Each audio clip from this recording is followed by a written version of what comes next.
Buongiorno, le principali notizie. A Palermo scoperti diversi casi di truffa del finto carabiniere ai danni di anziani, 6 gli arresti tra Geraci, Siculo, Castelbuono e Misilmeri. A Catania tenta di abusare di una donna a Cibali, arrestato mentre fuggiva. I carabinieri sono intervenuti per evitare che l'uomo venisse accerchiato e aggredito dai residenti del quartiere. Baby gang in azione a Catania in piazza Federico II di Svevia. Una testimone che ha chiamato la polizia racconta l'aggressione a una sedicenne, la schiaffeggiava e poi è scappato. Dice. Catania, la famiglia di Matteo Patti, l'uomo investito da un pirata della strada, vive ore di angoscia, la disperazione della moglie, che dice non si lascia così una persona sulla strada. A Siracusa l'incendio nello stabilimento di imballaggi a Pachino, l'imprenditore già al lavoro per ripartire, la procura apre un'inchiesta che non esclude l'ipotesi dolosa. Crisi idrica, per la procura di Agrigento richiama le autorità, l'acqua è un bene pubblico essenziale. Il procuratore di Leo avverte che forniture non autorizzate possono diventare reato e mettere a rischio la salute pubblica. Calcio, pari senza reti del Catania sul campo del Lecco, rossazzurri in leggero vantaggio in vista del ritorno di domani al Massimino. Basterà un altro pareggio per volare in semifinale play-off. Il Palermo, dopo la debacle di Catanzaro, lavora per la gara di ritorno in programma domani al Barbera. In palio c'è la finale play-off, ma i rosanero dovranno rimontare 3 gol ai calabresi. Occorre un'impresa titanica alla formazione di Inzaghi.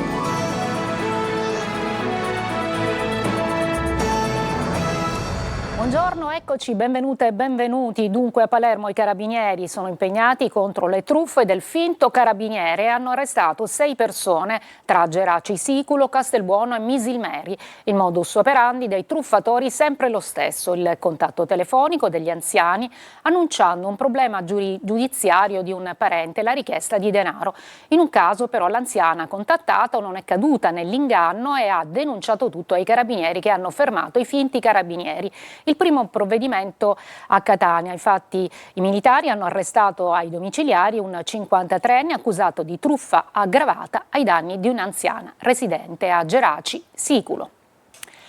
A Catania un 48enne irrompe in casa di una 29enne nel quartiere di Cibali, l'aggredisce e tenta di violentarla. I carabinieri lo mettono in salvo dagli abitanti del quartiere che avrebbero voluto linciarlo. Desiree Ferlito. Ha fatto irruzione in casa di una donna mentre era sola, aggredendola e tentando di violentarla.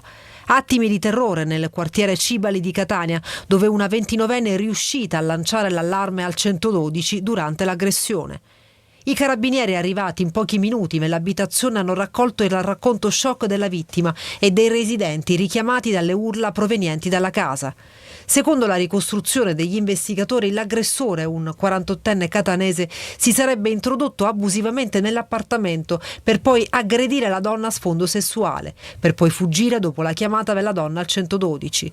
I militari lo hanno rintracciato poco dopo, ancora nelle vicinanze del luogo dei fatti, registrando momenti di forte tensione durante il fermo. Alcuni cittadini, infatti, appresa la notizia dell'aggressione, hanno circondato il 48enne, manifestando la volontà di un linciaggio.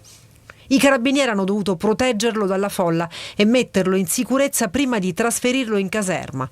Per lui è quindi scattato l'arresto in flagranza con le accuse di tentata violenza sessuale e violazione di domicilio. Ora si trova a disposizione dell'autorità giudiziaria. A Catania, dove allarme nella zona soprattutto del Castello Orsino perché ci sono in azione anche baby gang. Abbiamo raccolto la testimonianza di una testimone che ha chiamato la polizia dicendo di un'aggressione a una sedicenne, e la donna dice la schiaffeggiava e poi è scappato. Sentiamo.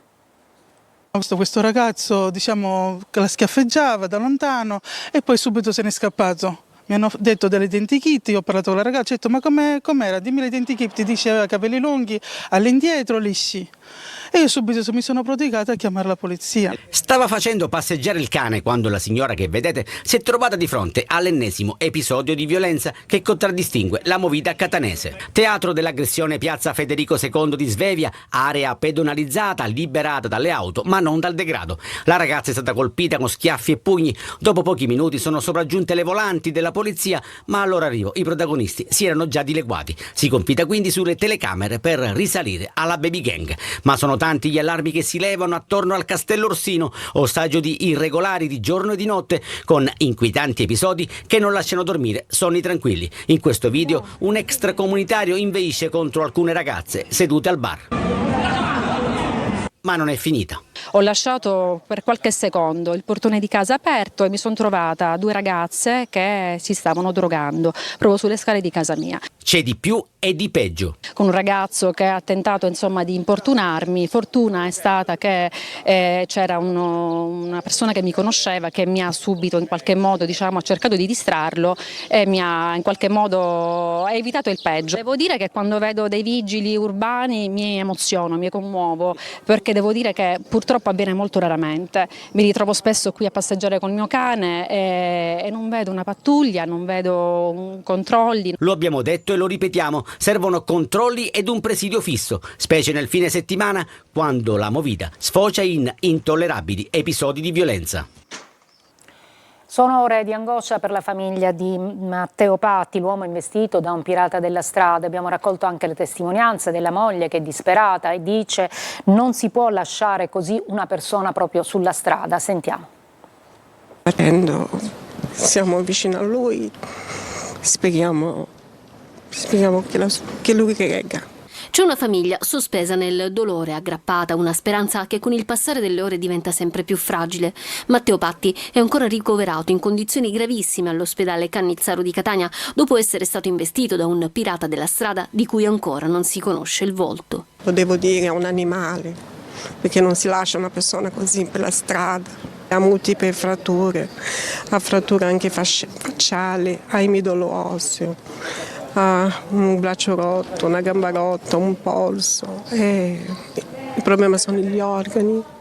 E mentre Matteo lotta tra la vita e la morte, la famiglia lotta contro il tempo e la burocrazia. I vigili urbani arrivati per i rilievi dopo l'incidente hanno compilato un verbale come incidente autonomo. Non c'era nessuna persona, per cui credo che i vigili, per mia coscienza, non avendo alcuna, non potendo rilevare, non essendoci nessuno, hanno messo un incidente autonomo. Domani abbiamo l'incontro con la polizia municipale. Adesso l'appello dei familiari rimane sempre solo uno: aiutateci a trovare la verità. Magari a volte penso, se l'avessi chiamato in quel momento, magari 5 secondi hanno cambiato la vita di tutti, sì. Vorremmo un aiuto dalle autorità, noi confidiamo nelle autorità, anziché fare delle ricerche noi, andare ad informarci e vedere dove sono messe le telecamere, se ci danno il filmino e quant'altro, vorremmo che anche le autorità, e ne sono certo, ci aiutassero in questo. Adesso a Siracusa, dopo l'incendio nello stabilimento di imballaggi a Pachino, l'imprenditore è già al lavoro per ripartire. La procura apre un'inchiesta che non esclude la matrice dolosa appunto del rogo. Sentiamo. Cercheremo di ripartire, se non come prima, meglio di prima. Siamo stati molto fortunati perché l'immobile all'interno, nella parte produttiva, compresi i macchinari, sono rimasti illesi. La tenacia di un imprenditore che non si lascia abbattere dalla distruzione di un incendio e che è pronto a rinascere dalle ceneri, proprio come il nome della sua azienda, la Fenice Packaging di Pachino, in provincia di Siracusa, un'eccellenza nel settore degli imballaggi. Alessandro Coco non si scoraggia ed è già al lavoro per ripristinare la piena operatività della sua impresa. Il nostro pensiero va a tutti i nostri clienti ai quali non vogliamo dare nessun disservizio. Il comparto ortofrutticolo non può fermarsi e non subirà abbandoni, assicura l'imprenditore, che non nasconde l'amarezza per quanto accaduto. Dire che siamo dispiaciuti e rammaricati è il minimo. La procura di Siracusa ha aperto un fascicolo, le indagini sono in mano alle forze dell'ordine che stanno vagliando ogni pista per accertare la natura dell'incendio. Tra le ipotesi investigative non si esclude l'atto doloso a scopo intimidatorio, riconducibile al racket delle estorsioni. La polizia a Gela ha arrestato un pregiudicato di 25 anni per spaccio di sostanze stupefacenti. Durante una perquisizione in un garage nel centro storico è stato trovato e poi sequestrate più di 3,5 kg di fra cocaina, marijuana e hashish. La Procura di Agrigento richiama le autorità: l'acqua è un bene pubblico essenziale. Il procuratore Di Leo avverte: forniture non autorizzate possono diventare reato e mettere a rischio la salute pubblica. Acqua pubblica, salute a rischio e possibili reati. La Procura di Agrigento interviene con parole durissime sulle polemiche che stanno infiammando Canicattì e altri comuni della provincia di Agrigento per l'emergenza idrica. Il procuratore Giovanni Di Leo richiama tutte le autorità coinvolte al massimo impegno per garantire il servizio idrico integrato nel rispetto delle regole e della sicurezza sanitaria. L'acqua è un bene pubblico essenziale e appartiene allo Stato, scrive il magistrato. Per questo l'acqua destinata ai cittadini deve essere controllata, certificata e potabile.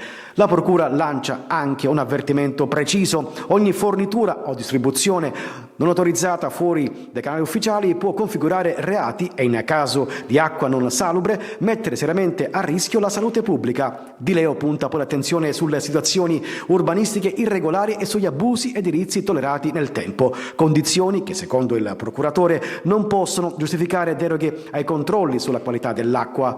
Infine, il monito conclusivo, chi ha il dovere di vigilare, potrebbe essere chiamato a rispondere di eventuali omissioni. Entra nel vivo la privatizzazione degli aeroporti di Catania e Comiso, la visita del ministro Urso ieri, che dà ulteriore impulso alla procedura che porterà entro l'anno alla scelta dell'acquirente della maggioranza delle quote dei due scali. In vista degli spostamenti per l'estate, il ministro si dice fiducioso, nessun problema di carburante.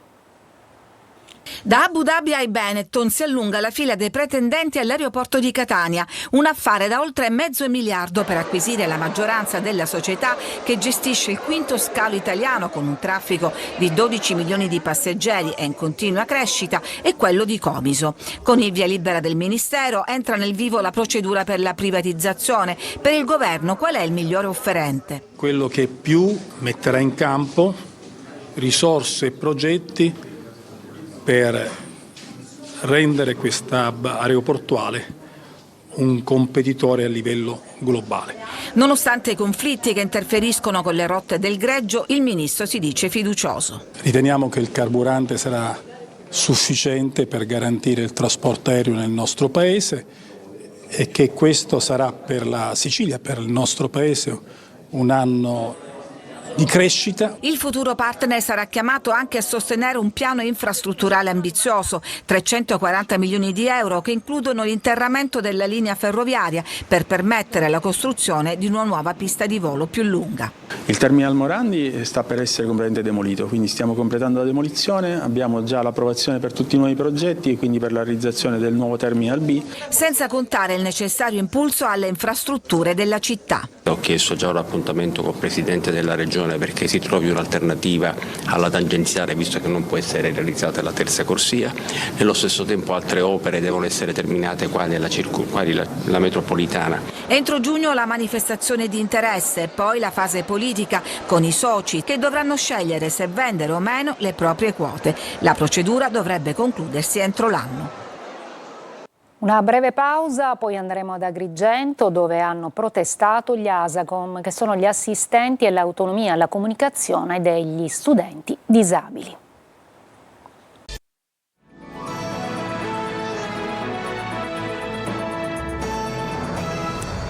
Gli ASACOM, che sono gli assistenti all'autonomia e alla comunicazione degli studenti disabili, sono scesi in piazza ad Agrigento davanti alla prefettura. La protesta nazionale contro precariato e lavoro senza tutele, chiesti diritti, stabilità e riconoscimento professionale.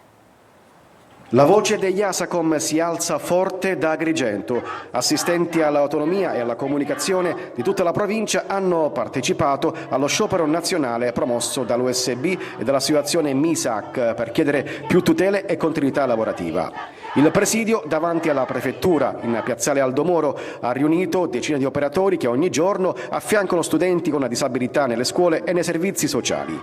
Al centro della protesta il precariato, i contratti atipici, le retribuzioni insufficienti e lo stop al lavoro nei mesi estivi. Non veniamo pagati se la scuola è chiusa, se il bambino è assente non abbiamo nessuna tutela, quindi dobbiamo sperare ogni mese di avere una copertura totale e di sperare a uno stipendio degno. Tra le richieste anche la gestione diretta dei servizi ed il riconoscimento professionale della categoria. Una delegazione ha incontrato il prefetto consegnando un documento con tutte le richieste del settore. Io sono uno psicologo di formazione e lavoro come ASACOM e lo faccio molto volentieri, però è normale che vada cercando altre occasioni di lavoro se non sono stabilizzato. Se fossi stabilizzato probabilmente non cercherei altre occasioni di lavoro e questo garantirebbe ancora di più continuità di intervento all'utente che io seguo e agli utenti che potrò seguire in futuro. Noi genitori chiediamo l'internalizzazione di questa figura fondamentale che ha il controllo educativo ed emotivo dei nostri figli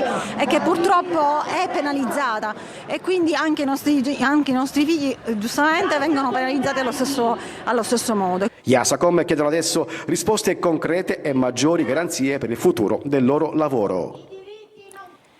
Le opere di Giorgio De Chirico tornano in Sicilia con la monografica Il sole della metafisica. Al Museo d'Arte Contemporanea di Scicli è possibile ammirare l'immaginario con la Sicilia in una connessione felice tra pittura, fotografia e barocco. Sentiamo.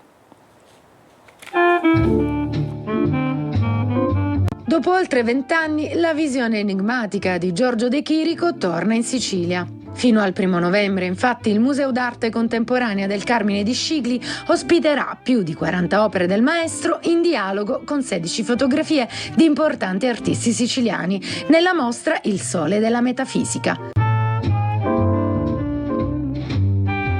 L'esposizione rivela il legame profondo tra De Chirico e l'isola, terra capace di alimentare la sua immaginazione e la sua fascinazione per la Magna Grecia. Un viaggio visivo che attraversa la sua fase barocca, dove il tempo sembra sospeso e lo spazio si carica di mistero. È un dialogo anche con la Sicilia, con il barocco siciliano e il barocco di De Chirico, con le piazze d'Italia, per esempio la piazza di Scicli col suo monumento, è un dialogo anche con la Magna Grecia, la Sicilia e la Grecia dove De Chirico è nato, con la classicità e con l'idea di pittura enigmatica che De Chirico poteva tranquillamente ritrovare nelle strade di questa splendida città siciliana. A dialogare con i suoi dipinti gli scatti di Leone, Chiaramonte, Ninfa e Rotoletti. 4 sguardi contemporanei che ritrovano nelle architetture barocche, nelle piazze silenziose e nella luce abbagliante della Sicilia la stessa tensione metafisica. Pittura e fotografia quindi si fondono così in un unico racconto, dove realtà e sogno si sfiorano continuamente. Ci fermiamo una breve pausa alla pagina dello sport, il calcio con Palermo e Catania domani impegnate in casa nelle gare di ritorno dei play-off.